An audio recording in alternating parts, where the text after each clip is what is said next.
Hello, my friends, and happy Labor Day. Yes, this is a day set aside to honor those in the past who have labored and worked hard to make our nation what it is today.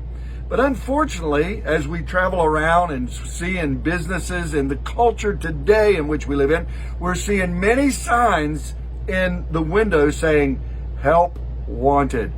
Help wanted. In other words, there's seems to be in a lot of businesses that we see that there is a lack of laborers willing to work. Now, it's important for our economy to have people to work. Now, I realize that there's a lot of political things going on and there's money given to those that are unemployed, and I'm not interested in getting into the rights and the wrongs and the do's and the don'ts as far as the economy and so on, but I do know this, that it is important for people to work. And when there's a lack of laborers, the whole nation, the whole business is going to hurt.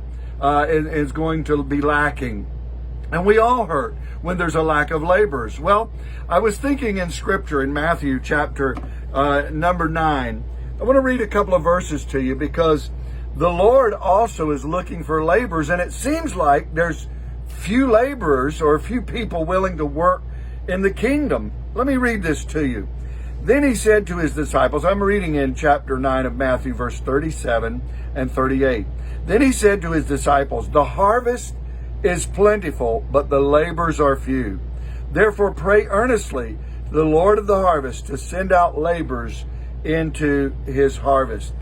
In other words, my friends, and let's think about it in the agricultural area.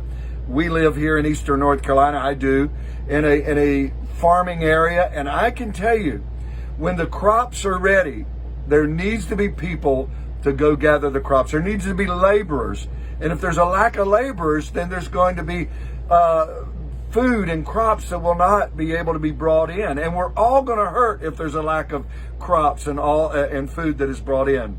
So we must be laborers, and in the spiritual realm, there's going to be a loss if there's not laborers to work in the kingdom. We also see in the book of Proverbs, it tells us about the laborers. I'm reading in chapter number 10, verse 16. The labor of the righteous leads to life, or the gain of the wicked to sin, or the wages of the wicked is sin. So the wage or the labor of the righteous leads to life. And so, my friends, we as Christians, as believers, we must be willing to be laborers in his kingdom. I believe that God's got a big sign saying, help wanted. Help wanted, and we need to respond. We cannot be lazy. We can't wait for handouts. Just, God, give me this, give me this. We've got to be willing to work for the kingdom, and life will spring forth.